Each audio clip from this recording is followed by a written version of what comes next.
Lo percal és la situació que porto quasi 2 hores fent tria dels colorets per fer algun collaret o qualsevol cosa que se m'ocorrisqui. M'apareixia bona idea fer un vídeo així de xerradeta de tu a tu després de 2 blogs, un de viatge i l'altre una miqueta de reflexions. Esta vegada també és sobre una reflexió que he tingut a un dels meus passejos matutins, però esta vegada simplement volia fer la xerrada mentre anava fent un dels meus nous hobbies. Literalment fa un parell de dies que jugo en fer pulseretes i fer diferents joies a mà. M'han donat l'oportunitat de provar-ho i la veritat és que em vaig descobrir apaivagant l'ansietat sense necessitat de fer res realment productiu. No és que em vulgui plenar la casa ara de valoris ni plenar-me el joier, simplement és una pràctica que me proporciona moltíssima tranquil·litat, així que per què no? La qüestió ha estat com percebem nosaltres l'èxit.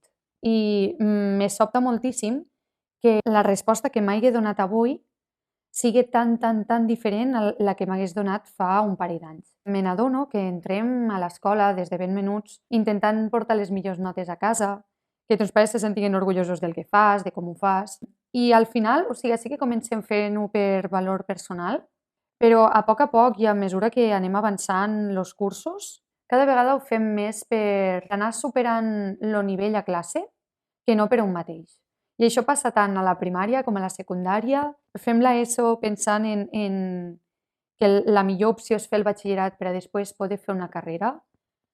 I quan les opcions, només se mantenen allí, l'únic que fas és frustrar-te, no? Perquè veus que potser la nota no t'arriba i potser no t'arriba perquè no tens la suficientment motivació com per trobar aquest incentiu per a treure millor nota, etcètera. I ara mateix me n'adono que tota la importància que donava a les meves qualificacions en aquell moment no tenien res a veure en el que avui en dia dic d'èxit. Per a mi, tindre èxit no és treure nota, no és acumular títols, ni molt menys, que no és per a res la que la meva Olga de 14 anys o 18 pensava que seria. La meva principal ambició realment era arribar als 20 anys, com a màxim, i ser una il·lustradora influent al país. Vaig començar molt a tope en el que jo desitjava i durant uns anys me va ser com un boom perquè em vaig iniciar a Instagram, em vaig adonar que m'agradava el que feia, que ho podia compartir, que a la gent també li agradava. Va ser un incentiu brutal a l'hora d'iniciar-me al mundillo de les arts, conèixer gent, crear xarxa. Va estar molt guai fins que vaig agafar tal carrerilla que no podia parar. No podia parar, però a nivells i a ritmes insans. Llavors va ser com em vaig adonar que allò no era el que volia. Jo realment el que volia era una vida tranquil·la, fent el que volia i no en necessitat de comercialitzar absolutament res del que feia. I al final me vaig trobar que només feia per poder-ho compartir i comercialitzar. O sigui, tot el que no servia per a comercialitzar o per a mostrar xarxes, que fos estèticament vàlid, que pogués quedar bé en aquella estètica d'il·lustradora modernilla que m'havia cregut que era el meu tarannà, al final va esdevindre la meva pitjor pesadilla. O sigui, m'aixecava pels matins pensant que havia de produir per a compartir, per a fer-me visible, per a fer-me publicitat, per a convertir-me en un producte. I ja, o sigui, vaig perdre totalment la motivació perquè és que res del que feia ja era genuí, o sigui, ja tenia un objectiu molt més enllà de la meva realització personal. Jo em posava davant la pantalla esperant aprovació i esperant un aplaudiment de «Ole, Olga, que bé que ho fas». Si no ho rebia, per a mi era un matí perdut, un dibuix perdut, una pintura perduda, material perdut, temps perdut. Si aquella il·lustració no arribava a tals m'agrada a la publicació o no arribava a certa gent, que el temps invertit ja no havia servit per a res. Llavors va sorgir lo impensable i era que m'aixecava pels matins sense ganes d'il·lustrar. Clar, si tu obligues a la teva ment a simplement il·lustrar per a que tot el que faigues estigui bé, la teva ment s'acostumarà a tal exigència que no sabrà funcionar sense esta alerta de «Oco, perquè mos hi estem posant perquè mos surtiga perfecte, si no, no mos val la pena». Per a molta gent serà evident que, òbviament, me cremés i arribés en un punt en què ja no volia il·lustrar més. Però, clar, arriba la pregunta de si no il·lustro, què faig? Òbviament me vaig perdre perquè llavors no sabia què emprendre, no sabia què fer-ne de la meva vida perquè aquell mètode d'èxit per a mi no funcionava. Llavors si este mètode, que aparentment és el que li va bé a tothom, a mi no em va bé, de què serveix això? Al final perds totalment l'objectiu i te limites a esperar que te torne la inspiració, a frustrar-te perquè no te torna, a posar-te només en les vegades que tens hores i hores per davant, perquè si comences una pintura l'has d'acabar, perquè saps que si la deixes a mitges no la reprendràs, perquè probablement aquella inspiració ja t'haurà marxat i ja no tindrà més cabuda aquell dia o en molt de temps, i per tant aquella pintura se quedarà inacabada i això al teu cap no té cabuda perquè una pintura inacabada és una pintura que no es pot presentar enlloc i per tant si no es pot presentar enlloc no és vàlida. Tindre un mínim d'influència a xarxes perquè tinc la meva comunitat, me segueix gent que admiro i que xalo moltíssim de compartir coses, de compartir converses, de simplement interactuar. Ja no podia interactuar perquè al meu perfil ja no se publicava res artístic. Jo em pensava que la gent me volia per això i si no, no valia la pena seguir en el que estava fent. La meva passió s'havia tornat un malson. Tot allò que em feia despertar-me pels matins i tindre motivació havia desaparegut. L'espera de que tornés aquesta inspiració era un martiri. Posar-se a buscar-la, perquè està la cèlebre frase de inspiració t'ha de trobar treballant. Fes veure que treballaves mentre l'únic que volies era que allò que estaves fent resultés bé a la primera perquè no tenies temps a perdre perquè ja n'havies perdut prou. O sigui, literalment una locura que al final l'únic que et portava era desesperació i mals de cap que acabaven derivant en atacs d'ansietat, papers esgarrats, literalment xops del rato que portaves plorant intentant que ens sortigués alguna cosa de profit. Esgotador, literalment esgotador. I l'única solució que hi veus en aquell moment és parar. Has de parar. Has de parar quan realment portes anys i anys sense fer-ho i no saps. O sigui, realment parar per a tu acaba sent un fracàs rotund cap a aquell camí o en aquell objectiu o meta que tu t'havies posat. Llavors és quan inicia, diguéssim, l'etapa de dol, quan te n'adones que allò que esperaves de tu mateixa no arribava enlloc. T'has decepcionat a tu mateixa per no complir les expectatives que tenies en cert punt a la teua vida, no? Arribar en tals anys i de sobte trobar-te en una crisi existencial no d'una setmana o dos, sinó de mesos, i trobar-te immersa en un bucle de pensar que no vals per res, que ets inútil, que allò del que te pensaves que eres capaç no ha sigut així o no al ritme que tu esperaves i per tant has de parar perquè no pots més. Però una vegada acceptes que el que necessites és parar per a reomplir esta ment que s'ha quedat buida de tant de donar, donar i donar, te n'adones que es tracta d'això, de refer-te la pregunta i és realment esta és la vida que tu vols portar? Per què estàs fent el que estàs fent i per què t'estàs exigint tantíssim en fer-ho si realment esta vida que estàs portant no és sostenible per a tu. Realment has de passar una etapa de dol en l'adonar-te'n de que no és per tu, de que no és sostenible i que no per a tots serveix igual. És que no tothom està feta de la mateixa pasta i per molt que tu vulguis fer una cosa amb molta ànsia perquè creus que és el teu tarannà, perquè és el que has de fer en esta vida, si la teua vida t'està dient que no és sostenible per a tu, potser és hora de plantejar-te realment si el que estàs fent és de la teua voluntat o és encara la fantasia que portes del que has de fer en la teua vida. No té cap sentit comparar el teu camí amb el dels demés perquè cadascú està destinat a fer una cosa diferent en este món, a deixar la seva penjada de qualsevol altra manera i no necessàriament de manera visible. Pot ser la mínima ajuda, l'acció més subtil i no cal que tinguis un públic davant aplaudint-te aquella acció o aquella decisió, sinó com a mèrit personal.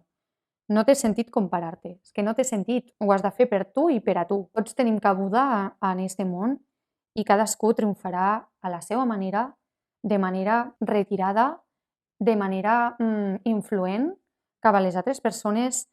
És que insisteixo en que la manera no és important. El que és important és la teua tranquil·litat personal, tindre la consciència tranquil·la, poder fer les coses sense mala intenció, fer el millor que saps en les eines que tens avui en dia i acompanyar el teu dia a dia de petites accions que poden marcar la diferència a algú.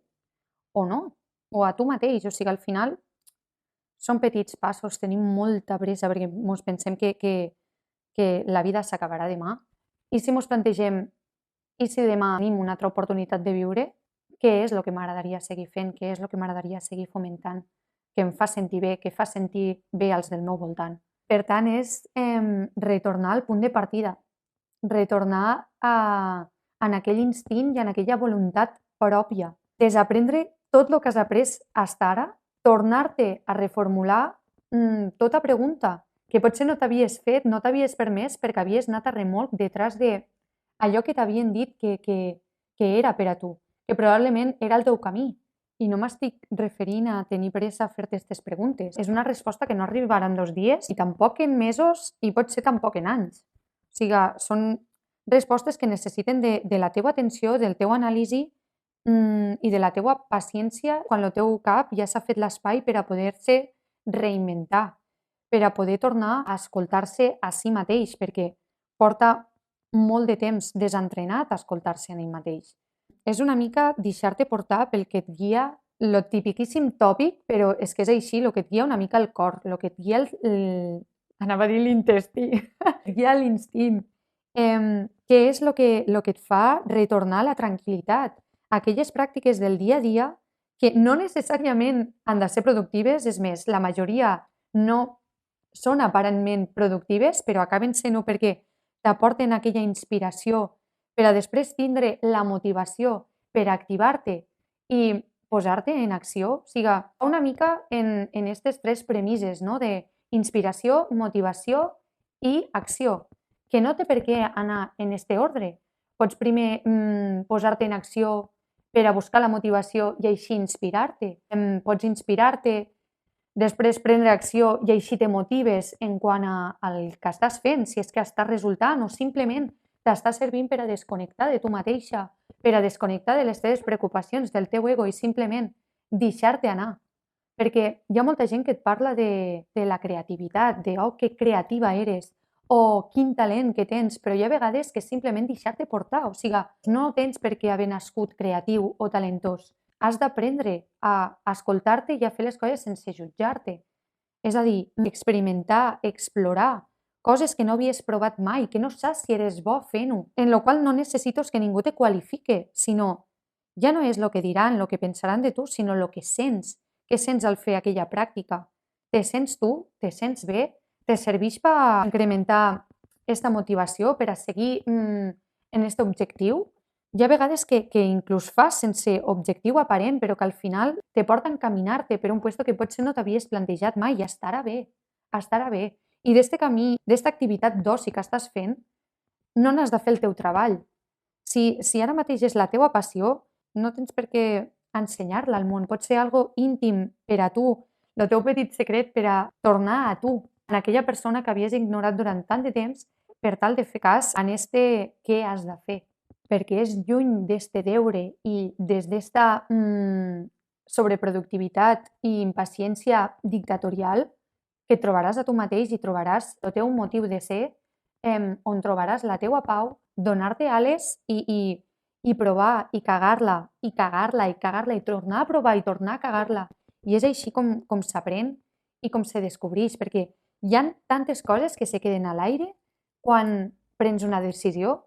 És tancar moltes portes per a obrir una de sola que tens tot el dret d'experimentar, tot el dret de triar i de provar, però no té per què ser la definitiva, perquè és que si no esdevé, no és un fracàs, és que no era la porta correcta. I te queden 1000 portes més, finestres, tanques. Hi ha ciutats, hi ha poblets, hi ha racons, hi ha 1000 persones que te donaran 1000 oportunitats per a descobrir-te i interactuar en el teu voltant, que al final és això el que te donarà la clau per a simplement guanyar en experiència. Jo en la vida em pensaria que en 22 anys estaria fent pulseretes com feia, jo què sé, 10 anys que no feia. I aquí estic, i estic feliç, i no sento que estigui fent res productiu, però estic realment tranquil·la perquè està esdevenint algo que no sé ni com acabarà, ni si ho acabaré desfent, ni si... No ho sé. Estic en el moment present disfrutant del que estic fent i del que m'està fent sentir. I això per a mi ara mateix és l'èxit. Poder estar tranquil·la en el que estic fent i en la decisió que he pres fa 20 minuts gravant este vídeo. Esta xerradeta este matí n'ha durat més de 20 i ara mateix t'he expressat un mínim, un punt de partida sense guió per a que pugues agafar idees sobre com tornar a aquestes ganes de fer lluny del deure. Segur que t'han vingut opcions que potser ara no et plantejaves, que potser eren activitats que fes de menuda i ara no te dones cabuda per fer perquè ja ets gran, no tens temps a perdre i tens moltíssimes coses més que hauries d'estar fent, però és una invitació a para. Ara mateix què és realment el que t'apetiria sentir. Si t'apeteix estar tranquil·la, doncs pots agitar-te un rato al sofà i posar-te una sèrie, posar-te algun vídeo en algun tip que te puga servir, escoltar algun podcast, sortir al balcó, a la terrasseta, sortir de casa, a prendre l'aire, potser reflexionar sobre què és el que t'està fent sentir ansiós en aquest moment i donar-te l'espai, encara que siguen 10 minuts, mitja hora, proporcionar-te durant el temps que necessites esta pau que potser fa temps que no te permets viure. Aquí acabo, vaig a seguir fent a veure què en surt d'aquí. Espero que estigues bé, que realment este vídeo t'hagi aportat un momentet de calma. Com sempre intento compartir una miqueta de la meva experiència i el meu aprenentatge. I res, mos veiem ben prontet, una abraçada molt immensa i espero que no estiguéssiu sent molt exigents amb vosaltres mateixos perquè de veritat no val la pena. Beset.